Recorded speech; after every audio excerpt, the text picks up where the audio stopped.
Good afternoon. It's a Wednesday afternoon. My name's Kevin Graham and welcome to the ACSOM Bulletin on this fine autumn day, I would say, as the country runs out of petrol, diesel, energy prices going up, all because of a B word that is the ball and golly. Brian, I'm going to come to you first. Why were we not invited to join the young team yesterday? I've no idea. I will left into Santa. I was just the midweek maestros are back. This is great. The boys all together. Like Colin, he's off for the young team, parading about the schemes and his tactics. Can you believe it? I know. Nothing wrong with that. You're just lucky I never had the bottle of Buckfast in my hand as well. the grey joggy bottoms and kicking about the park. Been years since that's been the case, Kev. Aye. What I want today is I want to have a look at a wee moment that I had during the Dundee game, and it's something that made me consider the whole where we find ourselves as a football club at this precise moment in time. I found myself getting a bit annoyed during the game on Sunday with certain aspects. And I didn't usually get annoyed during a game. I usually have one meltdown a season at a football game. And over the last few years, it's been a Scott Brown-induced meltdown at certain times. But this has been my first meltdown in the stadium in about 18 months, whatever it's been. And I kept on getting annoyed with Anthony Ralston trying to take folks' heads off with closed balls and Tom Rogic playing the ball out of the park. And I wondered, why am I getting really, really uptight about this? Because I can't control what happens on the park. None of us can control what happens on the park. It just seems like a kind of wasted energy, like shouting and screaming. It's a good release, I must admit, but at the end of it, you just feel a bit, that was no kind of laddie. That kind of wasn't worth its while. And it went back to the Ayeti miss just after Dundee United had equalised. And when he spooned that ball across the bar, I was like, that's a big miss. Hopefully we can recover for that. And over the next 5 to 10 minutes, I saw the confidence completely drained for that Celtic side. That miss put us into football purgatory at that moment. So it was about 10 minutes later, and I'm having a look around about me in the stand, and there's thousands of empty seats. The atmosphere's no great. And I'm like, I don't think we've bought into this. I don't think us as a football club have actually bought into what we're facing and what we're actually seeing. I don't think, for me, we haven't really bought into what we're actually facing. Then, basically, it was like, I'll tell you, me and my daughter sit in a row. And me and my daughter have only been the two people sat in that row all this season. There's been nobody else there. But if you go on the Celtic website, it says those seats are sold. So either the people are not turning up, or the seats are not sold, or they're just not available for sale. So I'm thinking to myself, we've not really bought into exactly where we are. The last 15 minutes on Sunday, Celtic Park was not a nice place for anybody to play football. It was not a nice place for anybody to be. The crowd got on the top of the players. Adam Montgomery was arguing with somebody in the main stand with about a couple of minutes to go, when somebody from the main stand must have said something to him. As Milo Sorrell was actually apologising to the crowd when he fired another misplaced pass. And I'm going, this is an absolutely horrible atmosphere. This is no conducive of where we should be as a football team, or where we should be supporting the team, because that's what we're there for. Then at the lap of appreciation, we can call it, because it's not a lap of honour, a lap of appreciation, the amount of supporters who were there, and as is their right, giving the players abuse, actually giving the players dogs abuse. As I was watching this unfold, I had a look up to the main stand, the directors, okay? And I was like,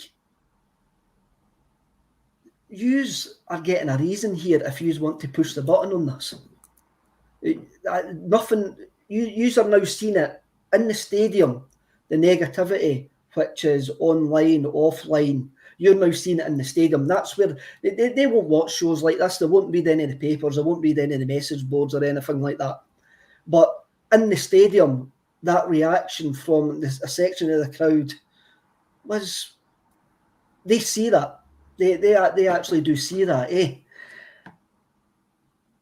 Walking out that stadium, I went like that to myself. I'm now 30-70 that Ange won't last the season because of that reaction. I don't think the board have got the stomach to see this through, rightly or wrongly. And again, people are coming and saying I'm not depressed. I'm just saying how I felt when I walked out this game. I think the board will take the cupboards well out, they'll follow the money. If they see the cash cow, which is us support, not going to turn up, they're going to push the button on Ange. And now, if you're asking me at this precise moment in time, it's 30-70 if Ange is going to see out the season. Brian, I think we're pulling in all different directions. I do think we're pulling in all different directions, and there's a lot of circumstances. There is a lot of circumstances of where we are, but I think the board are cowards and haven't got the stomach for what is going to be a long rebuild. I think one of the things that spring to mind, there's a German word called Weltschmerz. And what that means is it's basically the depression that's caused when you imagine the world a certain way to be compared to the way it is. It's basically the translation would be world weariness. And I think that the issue around Celtic just now is that the fans are saying this is where Celtic should be. We're judging it on this is where Celtic should be. This is the football we should be playing. This is the teams we should be beating. And that's right. But the problem is, the reality is we're here. We spoke about the shambles behind the scenes. We spoke about the issues connected with the club. And I think that German phrase sums it up. And that's the frustration, because people see the club a certain way, but the reality is we're far below it. In terms of people pulling in different directions, we mentioned being in football purgatory. To use another biblical analogy, I'll paraphrase Brendan Rodgers and say that we're actually experiencing the unholy trinity just now, because you've got the board, you've got Ange, and you've got the fans, and each one, they all want success for Celtic, but they've all got different pathways to get it. The board are going to adopt, I think, their sort of typical risk-averse strategy. You know, when Don came in, he spoke about revolutionising the club and modernising it, blah, blah, blah. He brought on a manager that fitted that mould. The fans bought into it. All of a sudden, he's not there. The board went radio silent. I'm assuming, like UK, they're going to go, hold on, can we just get a safe option in, ride it this season, and then take it to next season? They're the equivalent of someone that lives month to month and never budgets for the future.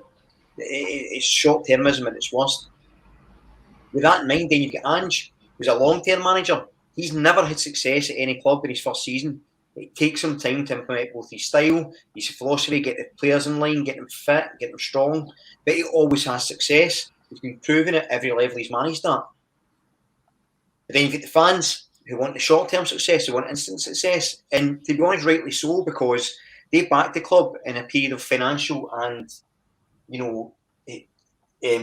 health uncertainty. They didn't know what was going to happen with the pandemic, but they all put their money where their mouth is. They all backed the club.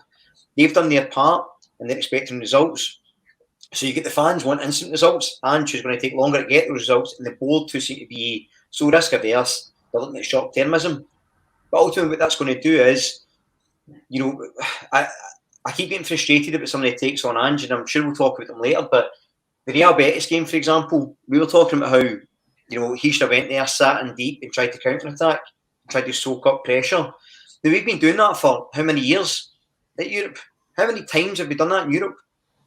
And what success has it brought us? None. So at least trying a different approach, buy into that. But the problem with that different approach is, like I think we all said at the start of the season, you're going to get a few black eyes doing it until you're at the point where you reach a certain level. And just before I pass on, get back to the Brendan Rodgers thought. Oh, you're not allowed to mention Brendan, seemingly. Oh, we've seemingly mentioned Brendan far too much. Is that you, Colin? Is it Colin? I thought it was really you wanted to mention. No, mentioning Brendan, just because his approach in Europe was the same as Postecoglou's in a lot of ways. He wanted Celtic to be good enough to play the football they play, regardless of their opponent. And we got a couple of doings for it, no doubt about that. But we would have got better over time. I've no doubt about that. But the problem is, we're not a club or a fan base suited to that sort of let's take a hit for a couple of years and move on. Juventus are seeing the same thing with Allegri getting back. Last week they were sitting in the relegation zone after losing 9 in a row. You know what I mean? Things take time for a rebuild, and that was the rebuilding scale we're facing it. So, long-winded answer, but I think probably, Kev, my concern is yours. I think the board will get to January, maybe February, and then decide, no, let's get Martin Nealon as director of football and John Kennedy as manager. I think that's their approach, and I think it's the wrong one. I'm going to bring up Donny Boy 67's comment here. 7 games in and talking about changing the manager. That's a joke, guys. We're not talking about changing the manager. What I was saying was how I felt walking out the stadium. I wouldn't change the manager after 7 games. I reckon Postecoglou needs time. I've already said that I'm wanting to Kevin, he's at least 2 more transfer windows, at least. So we're not saying we want to change the manager. We're just saying we think the board might panic is the thing. I don't think anybody's wanting the manager changed. Listen, even if I hated Postecoglou, you can't change the manager now because you're left then in the exact same position you were in February, in June, where you've got no structure, no squad in place, no football and infrastructure in place. So anybody coming in would struggle. So if you change the manager now, you're back to where you were a couple of months ago. It's lose in a way. What I fear, Colin, is what comes next if the board did press the button. And I think Brian sort of alluded to it there. It will come back to our old faithful, unimaginative appointment, which would probably split the fan base even more. What do you think about that? I mean, that's what I fear. I fear if Postecoglou fails. If Postecoglou fails, what comes next is going to be worse than Postecoglou failing. I think everybody needs to kind of sit down and remember that we're talking about 12 games into a guy's managerial spell just now. I mean, I read some comments through the week saying he's got 2 more games and he's gone. Jesus, man. 14 games you're willing to judge a guy on when he's had a fully fit squad maybe once or twice in that period. I wasn't at the game on Sunday. I wasn't well, otherwise I would have been at the game. So I didn't actually hear that. What did kind of concern me was the approach that Celtic TV were taking on Sunday. And they actually asked the players and the manager the exact same question. And they says, now that we're without X, Y, and Z, it does mean that teams having conceded 6 goals here already this season are now coming in and sitting back against us. What does that mean? Do we have to change the philosophy? And I'm going, I've not seen that from any team that's came to Celtic Park this season. Every team that's came out and had a go at us. You look at Hearts, Dundee United and St Mirren both lost 6-2 but still had a go. Even Rafe, when they came here, had a go. So I was not surprised in the slightest that Dundee United were going to come out and have a go at us on Sunday because they're a very well-structured team under Tam Coates this season. What Celtic have at the minute is they have about 12 or 13 players that they can turn to. You're talking about your starting 11 and then there's maybe 1 or 2 options on the bench where you're saying, if you need to change this game up, they're the 2 players that you can turn to. And everybody else that's on there, they're either there to make up the numbers or to replace people that's injured. They're not somebody where if you need a goal, you're going to turn to them. But of that 11 or 12 players that's actually there at the minute, how many of them are actually stepping up? We're without our captain right now in Callum McGregor. The armband's been handed to Joe Hart. No one there is actually being the leader on the park. It's all great having the experience of Joe Hart, and I think Joe Hart's been a great signing since he joined us. But who in the middle of the field is actually saying, I'm in control. I'm going to be the one that you can rely upon. Up front, Albion Ayeti's let us down again. We've got no one else there. Giakoumakis is hopefully fit. But we need the performances to come from the guys on the park. It's so easy just to say after 12 games that this whole strategy isn't working. You need the players to buy into it as well. And on Sunday, there was very few, if any, got pass marks for that performance. And it was the same against Livingston. And you see it when it comes to a bigger stage. Against Betis, everybody was on form. They're firing, they're playing well. On Sunday, maybe Jota gets a pass mark and that's it. the players have to take the responsibility as well. I want to talk about Sunday as well, and funny enough, you mentioned Jota. Over the last 3 games, Livingston, Raith Rovers, and Dundee United, I had thought certain players were playing themselves out the team. Right, they were playing themselves out the team, but there was nobody else there to come in and take their jersey. So one of the players I thought was playing himself out of the team was Abada. I think he's been poor, possibly since Ibrox. Yes, he scored fine, but I don't think his end product has been there. But then on a Monday or Tuesday, I read a scouting or an analysis article on the Celtic Way, which says Abada was our most effective forward player for key passes, interceptions, winning the ball back in that. And I'm going, well, that's maybe me. This is maybe me, but I don't think Abada has been free-flowing, rip-roaring Abada that he was at the start of the season. And I'm having a look at it, and when we're struggling in the second half during Dundee United, I'm going, I would be taking... I forgot Abada was on the park, the same as the week before against Livingston. He got the ball in about 80 minutes, and I'm like that. Well, is he still there? Because he's actually done nothing. Tom Rogic has had the 3 worst games in the last 3 games for Celtic that he's had during any period of his Celtic career. He's been absolutely rotten the last 3 games, but there's nobody to come in and actually take the pressure off him. I think it's quite clear that Tom Rogic can't play 3 games a week, Brian. You absolutely can't, and I think it's a good point. And on the Dundee United game, so, and it was just similar to Livingston, although I think Livingston just across the board was bad, but against Dundee United, there's this narrative forming that Ange can't change his tact. He can't approach a game a different way, and it's fundamentally not true. You look at when Kyogo's in a team, Celtic play a high press, right? So they press for the front up. That allows the midfield to win the ball back and drive forward. The fullbacks invert, as we know, right? When Kyogo's not been in the team and Ayeti's been in, what he's asked the players to do then is start crossing the ball into the box more, because he knows Ayeti won't press.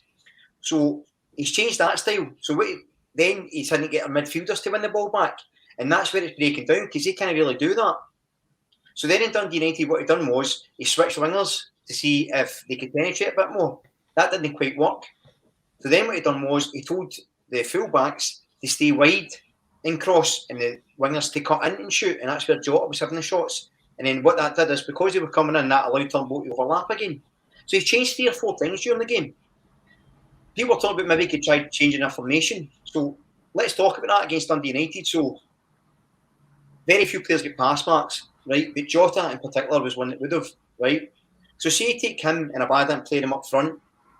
You're taking 2 of your best players, most effective, out of position.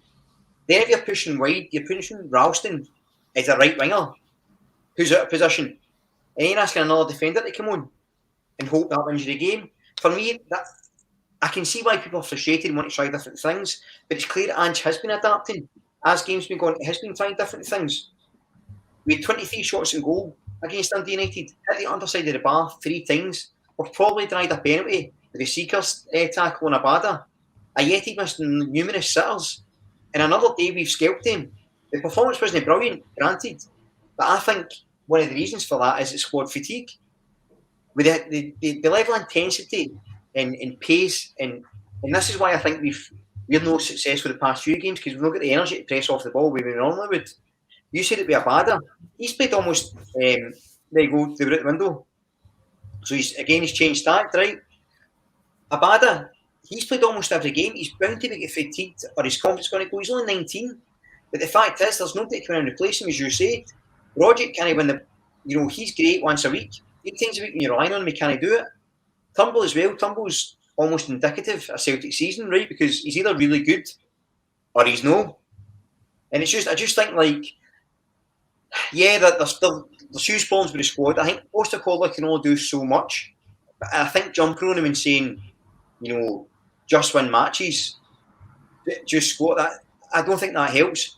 It's like, I'll use an analogy, a Kevin Graham analogy, right? Since you're on, Kev, I'll use a Kevin Graham analogy. See if you're going to start the car and you're running late for work and the car doesn't start, and you go, right, it's a problem with the engine. I phone the AA, well, your battery's died in your phone, you've lost your keys, you can't get into the house. You need to find somewhere getting that car to the garage. There's a problem, now you're trying to solve it. And there's 3 people standing behind you saying, just drive, start the car, just go, start it. That doesn't help anybody. You know you have to start the car, you know you have to win games. You're trying different ways of doing it. It hasn't quite worked against Dundee United. Against Livingston, we're abysmal. But again, it's all about context. No manager, and I've said this before and I'll say it again, no manager could be doing much better. I don't think the Postecoglou is given the hand he's been dealt. But get back to the thing at the start, I think the players need to take responsibility as well. They need to be stronger. They need to be more determined. And I agree with you, Kevin. I agree with you, Colin. I think the players, the wind went right out their sails. And it's a mentality thing we spoke about last week as well, I think. There is a mentality thing there. And when I say they're playing themselves out of the side, it's for the reasons that you actually say there, Brian, is because they're knackered. After 60, 70 minutes on a Sunday, there was a moment we missed a chance. I think Rogic hit the bar with a header. Mm-hmm. And Cameron Vickers and Anthony Ralston were actually on their knees, like blowing, as if they're playing far too much football. And when I mean they're playing themselves out of the team, is because they're playing too much football. And as soon as we get options back, these guys are going to be going for a rest because they actually do need it. Abada's one of them, and Abada's only 19. And I understand that 19 came into a new country, made a flying start, but now we're asking him to do something that his body just can't do. But if James Forrest was in, Forrest is in for Abada. And that's what, but they're not there. Same with Rogic. And I was very, very harsh on Sunday. I know I was, because Tam's never been able to play 2 or 3 games a week. It's never been in his makeup. But now we're expecting him to go on there and be absolutely fantastic. The Rogic, it was in Betis. We wanted him to be like that against Livingston, such and such. Colin? I spoke about this yesterday, and I think the point's still valid when you're talking about the likes of Rogic not being able to play 3 games or 90 minutes a week. Now you're into your 5th game by the time Sunday comes round. See the game against Raith Rovers the other week. Why was the likes of Liam Shaw, the likes of Henderson, not even thrown on for 30 minutes so that you can turn to them in the last 15, 20 if you're getting absolutely nothing out of the players that you've got there, just to try something? Do you know what I mean? Like, we sent Scott Robertson back out on loan. That's another option you could have on the bench, someone who's played first-team football before. There's got to be the chance where you're saying, what is the sort of risk of keeping someone like Rogic, who is probably playing with 10% energy in the last 15, 20 minutes? He's got the experience, as opposed to putting someone like Liam Shaw or Ewan Henderson on, who maybe doesn't have the match fitness, but is 100% physically fit and will give you everything for 25 minutes, isn't up to the standard maybe of Tom Rogic, but that extra energy can add something else to the team. It can bring the energy back into the squad. That's the times where you can say Ange has maybe not made the right decision. That's where I'm saying this is where he can learn from. And his substitutions are coming too late in the day. But when you look at the starting 11, he's putting the best team that he can physically put out there at the minute. It's just when you've got to go for a plan B, it's got to be made maybe slightly quicker. And you've just got to take the risk on these guys. See if Henderson comes on and has a great game, Ange is a genius for bringing him on. If he comes on and he doesn't have a bad game, or if he has a bad game even, then you're saying, well, it's a kid, we've thrown him in there, we'll give him a chance to develop. I don't think there's any major risk in just giving these guys some minutes.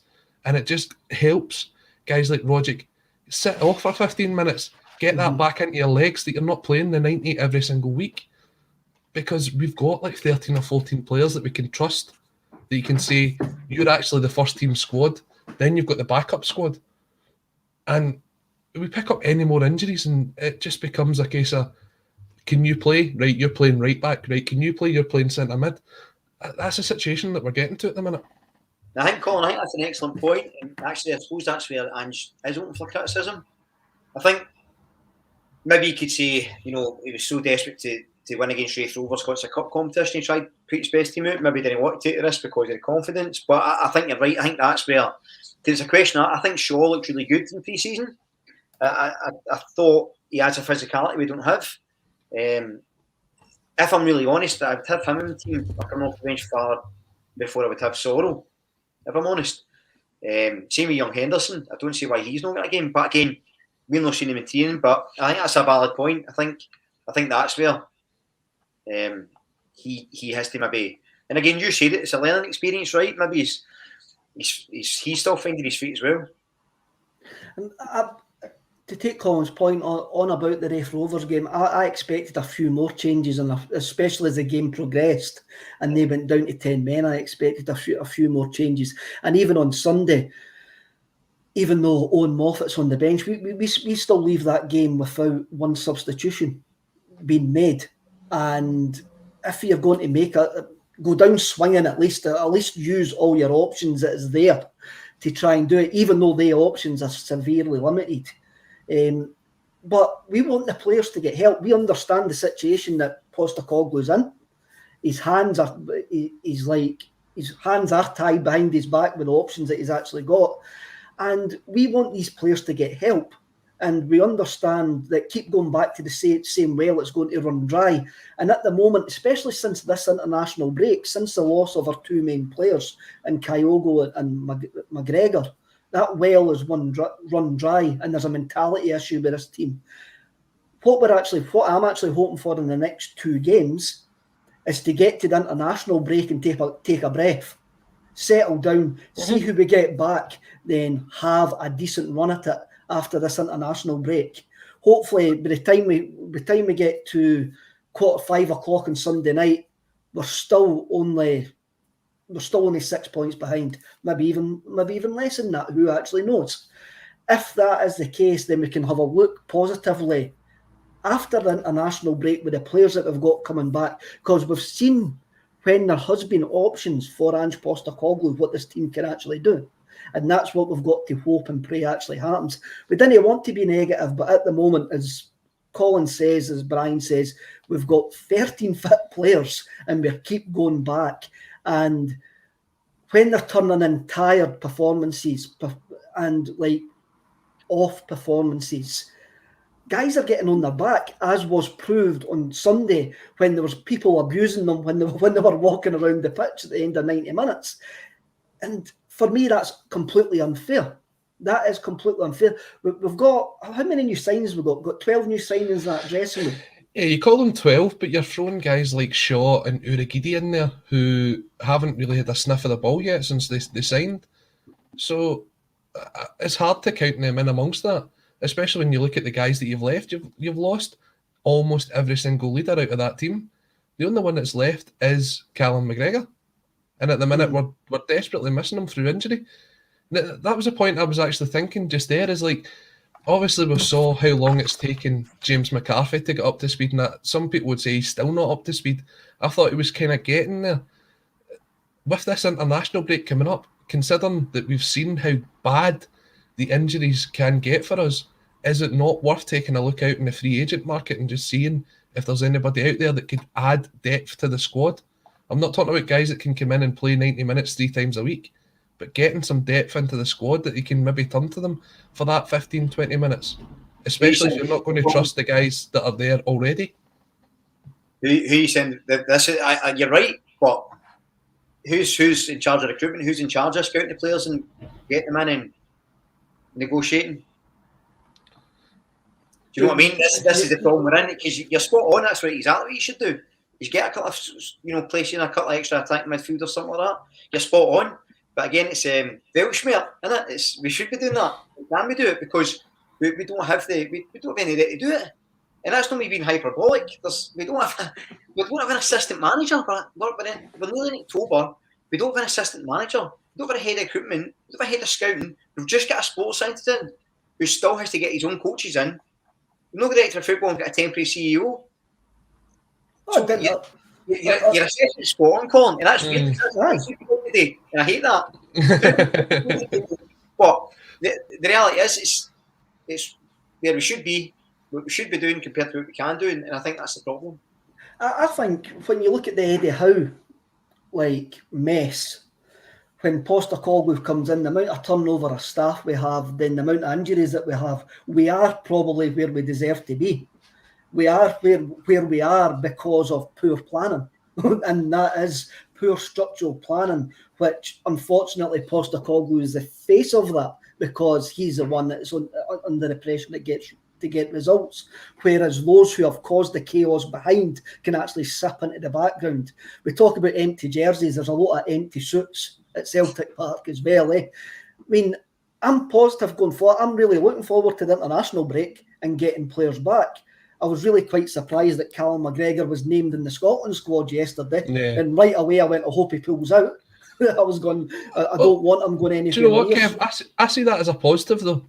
Aye. Surely he must be kind of on the verge of getting back to playing if he's even been considered for that. Otherwise, Celtic should have told him where to go.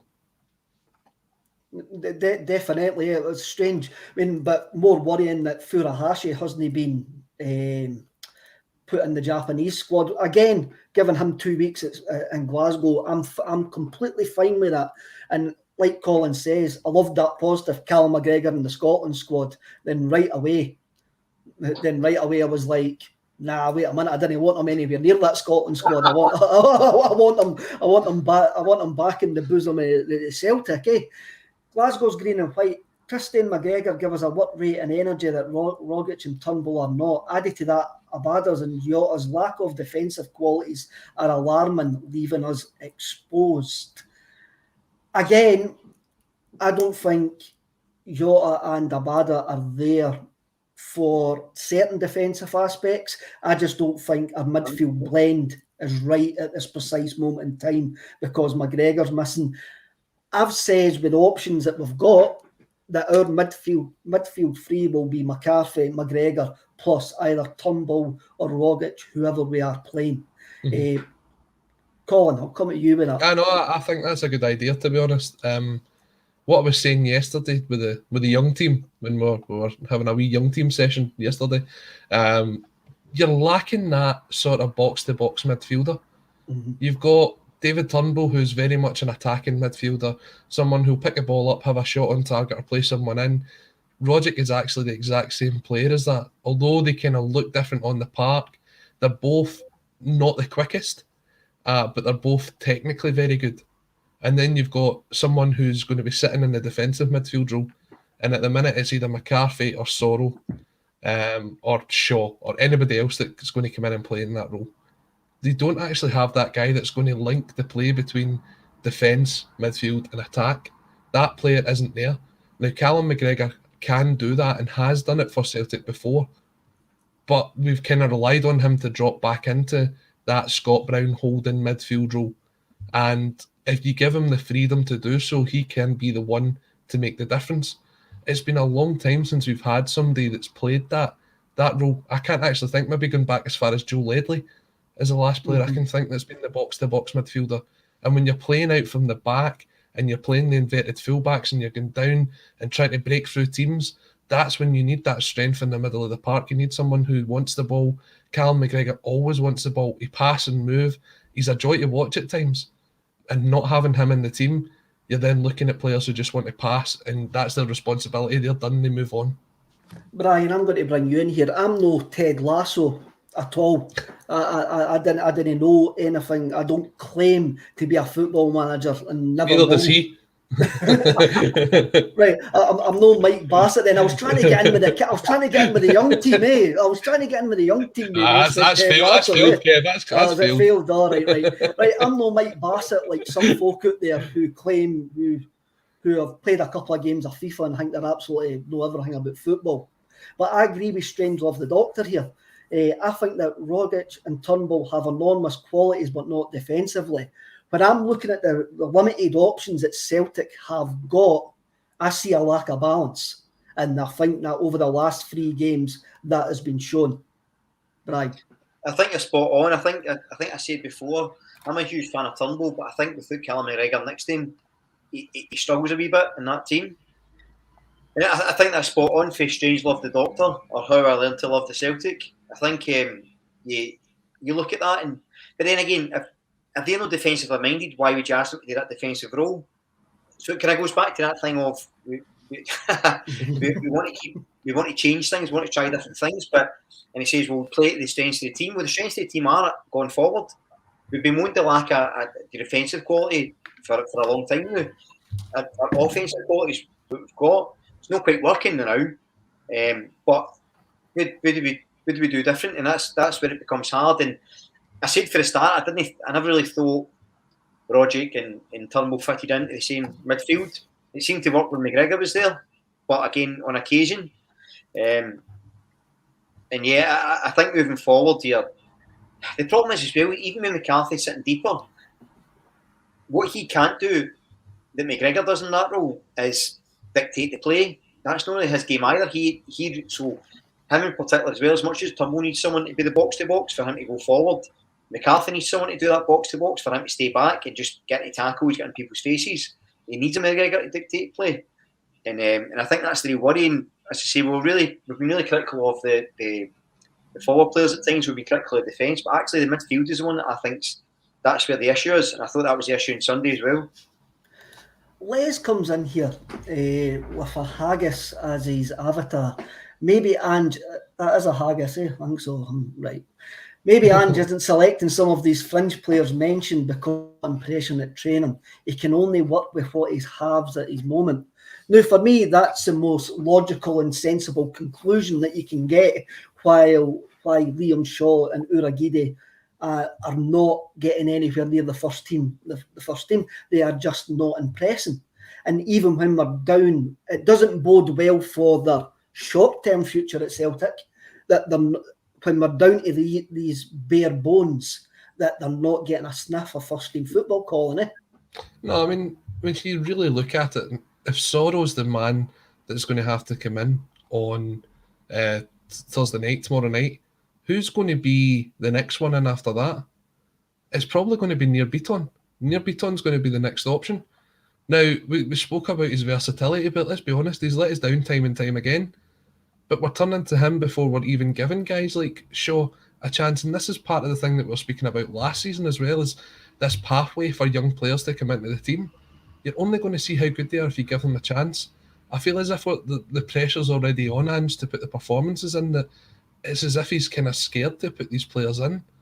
And we've seen the likes of Montgomery, who's had a great run.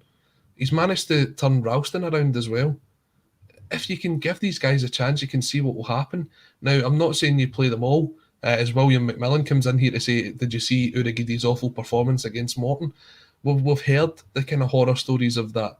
But when you pick up 12 signings, you're not going to make 12 signings that are absolutely brilliant and can come in right away.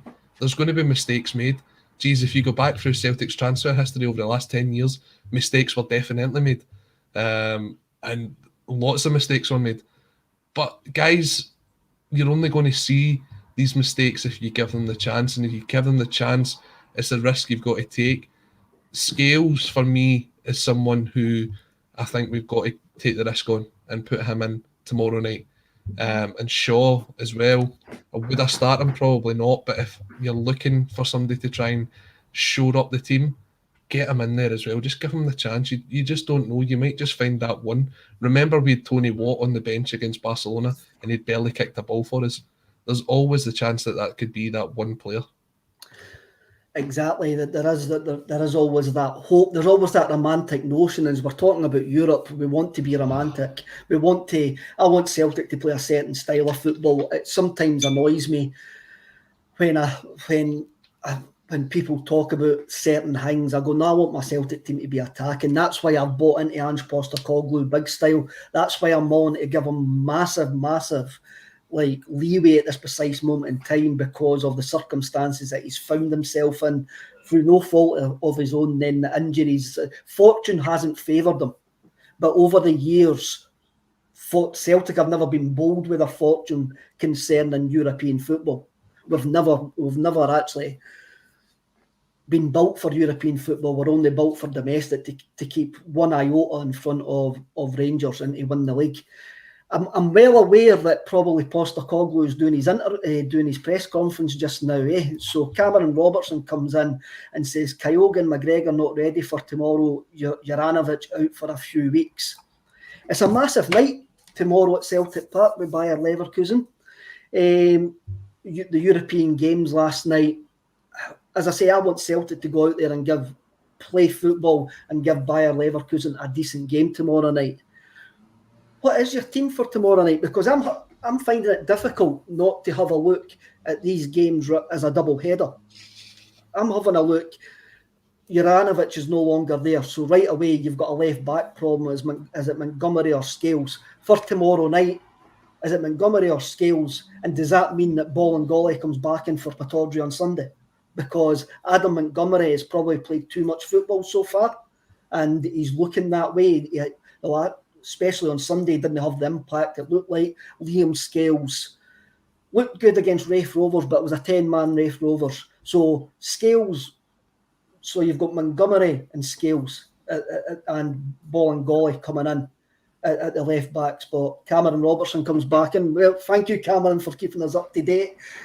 McCarthy available. So right away, McCarthy's in that sitting role. Where do we go tomorrow night, Brian? Where do we go? For me, I love European nights. I think Celtic should get measured on the European stage.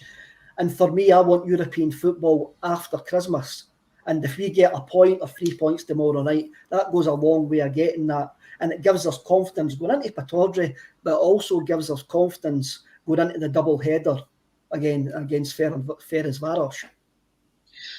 So tomorrow night's a tricky one, isn't it? I think I would be inclined to make changes, but I'd keep the changes for Aberdeen. So I think I would probably keep roughly the same team tomorrow night, purely because despite the fact that they never performed well or whatever, I do think it's our strongest team. I'd maybe have Montgomery on the bench and Scales starting, just so you've at least got Montgomery and maybe Moffat to come on, which is, I mean, that's your two subs in Europe, right? And that's an indictment of where we're at, but maybe something like that. It's hard to say. Against Pittodrie, though, I'd maybe make a couple of changes and freshen it up. Although there's a lot more pressure on the Pittodrie game, I think that. So you mentioned Scales. I would like to see him at centre half purely because he's pace. If you look at how exposed we can be at times at the back, you need a really fast centre half. And I think I still have big question marks over Starfelt. I think he's very clumsy, and I think he looks nervous in the ball. Scales at least he's a big presence and he's very fast. I'd give him a run against Aberdeen, say, and maybe make a couple of changes. Then maybe bring Shaw in then against alongside McCarthy and Turnbull. I think the Ajeti question's a good one, because if you drop Ajeti, who gets in up front? I mean, does Jota go on up front his own? Then who goes out wide? And if you couldn't go, then wait your left way. And it's not a question I can answer, if I'm honest. And I think that's where I'm concerned about. That's where the worry is what we're going to do, how we're going to solve the problem of Albi. That is a serious problem. That was funnily enough, when coming home on the supporters bus on Sunday, there was nobody slagging or having a go at Ange for playing Albi and Ajeti. All the ire was for whoever signed him, and whoever thought he was a football player in the first place. And for me, I found that quite heartening that we know why we're playing him, because he is the only centre forward that's there. For me, I think McCarthy plays tomorrow night. Mm-hmm. He took a dull one on Sunday. That was a dull one that he got, and I reckon he caused the Dundee United equaliser because he couldn't chase Arch back in because he was still lumping about trying to track the run. But I've got McCarthy plays tomorrow night as the holding midfielder. I think you could see Beaton as a holding midfielder on Sunday. Colin, what do you think of that? So I agree with you. I think McCarthy will start tomorrow night. I disagree with you that I don't think Beaton will be involved on Sunday. I actually think McGregor will come back in. I actually think that if he's not available for tomorrow night, but he is available for the Scotland squad. There's every chance that he's fit for Sunday, and they're just not taking the risk. In fact, my team is actually this team that Martin Doyle has put in with a cracking joker emoji. I've went for Hart, Ralston, CCV, Starfelt, Scales, McCarthy, Turnbull, Rogic, Abada, Jota and Montgomery. Now, Jota's said time and time again that he can play anywhere through the middle, anywhere up front, sorry. So through the middle is something that has got to be tried. We've just got to try something different, because if you keep putting Albion Ayeti in, his head's constantly down, he's missing big chances, and at least if he's on the bench, it's an option you can turn to. It's somebody you've got there. And the other side of that is putting Adam Montgomery on also gives the cover for Liam Scales, because Montgomery has developed into this left back. He is a left midfielder to trade, so he's comfortable playing in the position that he's picked there, but he's also comfortable coming back. And I think you've got Jeremy Frimpong coming back in, who is going to be running at the left back all night, and you need that protection in there. So I think Montgomery and Scales to come in there to nullify the threat of Jeremy Frimpong is a wise idea. It'll be interesting to... Sorry. I was just going to say, do you think, I'm going to agree with Martin Doyle and no you, because I give you too much credit today, so Martin and the team, but do you think playing that front three, then that gets back to the sort of possible way we saw when Kyogo was in, where those interchanging and pressing for the front? Yep. I think that actually, maybe when I thought, but that's actually a really good idea, because then you see that Rogic and Turnbull have got that wee bit of freedom, and then your full-backs can be the almost defensive mids, the way they do. So that might be a good shout. It could well be. I mean, you're talking about Ayeti. This takes me back. As I say, I can't see these two games other than a double header. I have to look at both games. Aberdeen have got a whole week off to prepare for us on Sunday. We're going to have a tough game tomorrow night. A game where we have the majority of the ball. I mean, bizarrely enough, in every game that we've played this season, we've always dominated the ball. I think against AZ was the only time we didn't dominate the ball. Even against Betis, we dominated the ball. So will we be doing a lot of running tomorrow night? We don't know. We don't know how the game's going to play. We don't know how Leverkusen are going to approach the game with us. You're talking about Ayeti as well. I reckon as soon as Giakoumakis has got a sniff of being fit, he's in. Yeah. And it wouldn't surprise me one little bit if Giakoumakis actually makes his debut on Sunday at Pittodrie, Colin. Well, it's interesting. I was on the Red Tinted Glasses podcast, which is an Aberdeen podcast, doing a preview for the game, and I actually had him in my team, because when you look at that Aberdeen backline, David Bates, I don't know if anybody saw the highlights of their defeat to St Mirren at the weekend. David Bates just looked as if he was pulled out of the stand and put into the backline. And they're playing him, and they're also playing McCrory, who's a natural midfielder. If you've got a big guy that's putting himself about in there, he's going to cause them a lot of bother. And let's be honest, Ayeti's not causing anybody bother right now. Causing me bother. He's causing he's causing the fans bother, but in terms of the opposition, he's not causing anybody bother. So even if you get 60 minutes out of him on Sunday, it's worth putting him in there, as long as he doesn't get himself injured. Correct. And that's the worry with the lack of sports science that we've actually got, Colin. That should have even been anywhere near the bench last Thursday night. It's all right, Kevin. We've got it covered. The good Greenock men have stepping up and helping out in there. Anton McElhone taking over. The ex-Morton manager is the head of sports science. Anything you need, the Greenock guys are here to help you out. I don't know if that's I remember getting sent down to Greenock for other stuff, but maybe no stuff to help you. You get a good sliced roll, that's all you got. I'm not having the argument about sausage and slicing again. We're not going to have that argument. It's lunchtime, Kev. I'm not even going to open that up to the comments. Well, I need to know because you've said it. Right. Fans in we don't get any more division. Aye, right. Colin calls a rolling sausage a rolling slice. I call it a rolling sausage.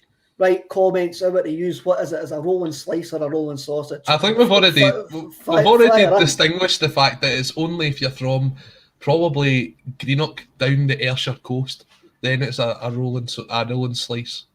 Everywhere else, it's a rolling or a rolling lawn, square, or a rolling square, or something a rolling like that. square, something else. I mean, Europe for me is always important. Tony Aiken comes in, square. He's for Falkirk, eh? Oh, it's like Yes, Martin. Europe's always important for me because I want to see guys have breakout performances in Europe. And tomorrow night, I'm looking for my defenders to have a breakout performance. I'm looking for Carter Vickers to continue what has been an impressive start domestically and also in Europe. I'm hoping Starfelt. I think Starfelt will actually start because that looks like the partnership that Postecoglou wants. I want him to get over his jitters and actually come into a decent performance, and maybe a performance where he might just need to defend and not have to carry the ball forward and look really, really uncomfortable might suit him. I'm also looking for Jota and Abada to do something against a better side. To go, these guys have got what it takes in the futures to take us to the level that I want to go as well. So for me tomorrow night, for the progress of the team, is absolutely paramount as well. Look, we could get a doing, but I want to see signs that we've got players there that can actually play at that level once we get a consistency of selection and options available. I mean, Europe last night, there were some strange results in Europe last night. So strange results can happen in Europe. Sean Joseph Maxwell comes in, wanting a wee shout out for Sheriff Tiraspol. I would say to Sean, go and read in the background. Sean, Sheriff are absolutely minted. Aye, I would. For 22 years and they've won 20 league titles. They've got a £200 million stadium. Aye, and plenty of money. So just because you don't know them, Sean. Aye, they're a plaything for the Russian state. Just and they bet a team who's been state sponsored by the Spanish government for a long time as well. If you wanted two games that summed up what was wrong with European football last night, it was in Paris and Madrid. And that shows you the state of European football. Results, for me, the most impressive result last night was Bruges. Colin. Yeah. Jack Hendry could be playing in the last 16 of the Champions League. Oh, honestly, there's going to be some amount of revisionism if he does. Let's be honest, right? He was never good enough for us, but you get these players that are never good enough and then they go and have a great career elsewhere. That's all well and good. I mean, Dewey captained the Chinese national team over 100 times, so that tells you how even the worst can be half decent just elsewhere. No, but fair play to him. And to be honest, the bigger kind of side of that isn't the Bruges result. It's not that the Bruges doing well because they are a very good side when you look at them. They're put together very well. It's Leipzig. Leipzig are so hot and cold right now. It's ridiculous. They go from winning, 6-0 at the weekend to then losing last night, and then they get turfed off Bayern Munich. Now, we were kind of linked with Jesse Marsch a way back, and he said he would be very interested in coming and taking the Celtic job. He was the ex-Salzburg manager, the American. But he's having the same problems of trying to integrate his style of football. And when it works, it's great. And when it doesn't work, you get results like you did last night. But I reckon he'll get as much time as he needs to integrate that Leipzig side, even though they're probably the second or third biggest team in Germany, because Dortmund can be so hot and cold. We're coming up against one of the other big sides tomorrow night. But it just shows you that even other people putting their philosophy in takes a bit of time to settle. Aye, but then you're not allowed to have... I mean, Leipzig have probably factored in the fact that they have an overhaul of players every summer. And they've got a new coach coming in, even though they work to a similar... Every coach that they bring in works to a similar model, they still lose their best players virtually every summer. And they still have to replace them every summer, integrate new players. But seemingly that's not allowed as an excuse for patchy form. Whose news comes in? I love this. Sliced sausage was made for fishermen so the sausages wouldn't roll off the pan. That makes a lot of sense with it being a sort of Inverclyde thing, doesn't it, when you think on it? Aye. So basically, there we go. I mean, if you take nothing else away for this podcast, take that away and tell your neighbours down the pub why sliced sausage was made. If you take nothing else away, you can take that to the bank. Somebody somebody came in the comments asking what would I call a rolling links. It's a rolling links. Nah. Preferably with a tortoise scorn on it as well. Oh, brilliant. This is, look, tomorrow night, paradise under the lights. It is always paradise under the lights on a European night. No paradise but the dashboard light. That was the great song. Great song. I knew you were going to say that, Colin. Right, I need to move swiftly on there. The fishermen of Inverclyde have struck again. I know. Sausages and meatloaf, man. Is this turned into a Jamie Oliver podcast? Right, Aberdeen. Aye. Tomorrow night, Leverkusen. What we expecting? What we wanting to see? Colin, you go first.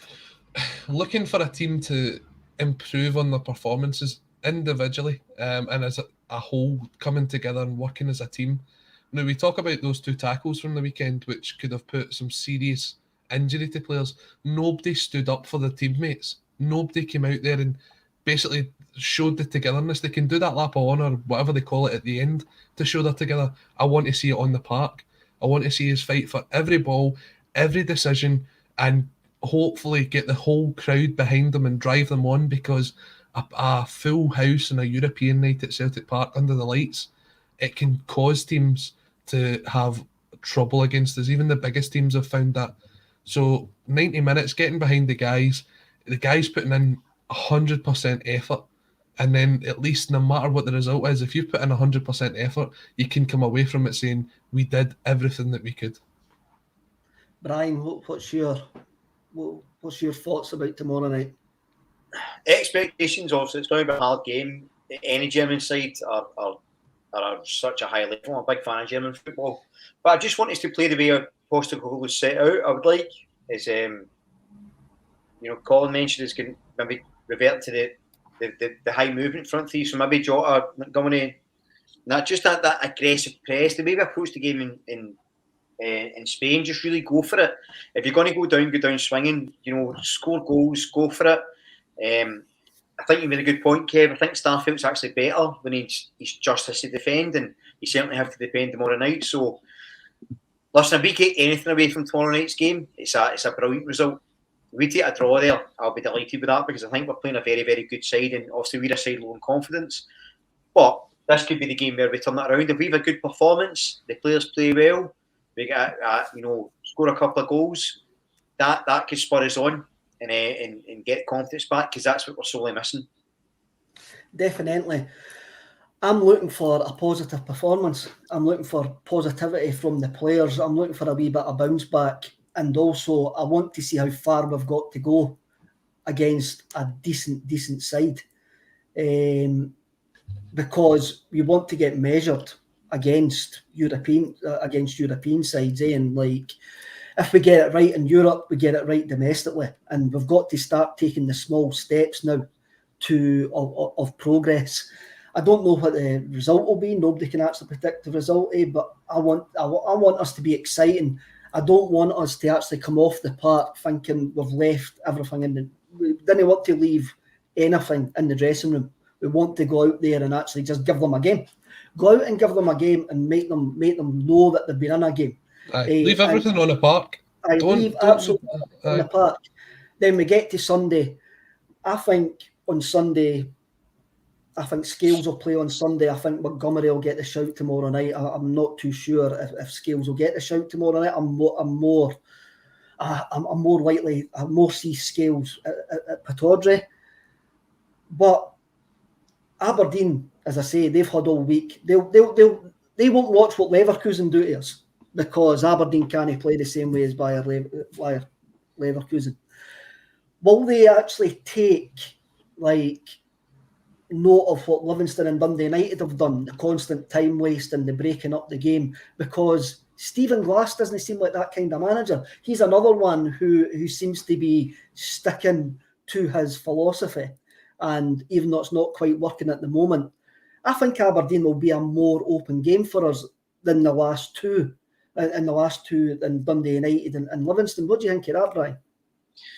I think so. I just want to quickly answer the comment that came up for Glasgow's Green and White. If we score first, what does Ange do? I think what he does is what he's tried to do for the start is stick to that aggressive defending for the front, out of possession, try to win the ball back. I don't think we can sit back because I think that will just entice him to come forward, and I don't think we're good enough to withstand loads of barrages. So I think he has to just keep the high press and pressure off the ball. And I think you're right. Aberdeen, I think, will come and play against us. To be fair, I don't think Dundee United really sat in. I thought they came and played really well. I think he's done a good job with them. So credit to them. But I expect more of the same with a better result on Sunday. Just the time wasting of Dundee United and the minute and a half to take by kicks just really annoyed me. It really did annoy me. Right, that's us been on for an hour. And I think after a wee negative start for me, I think we've been positive. Bring on the Germans, bring on the Celtic under the lights, 2-0 victory. Here we go. See you later, lads. Bring on the slice rolls.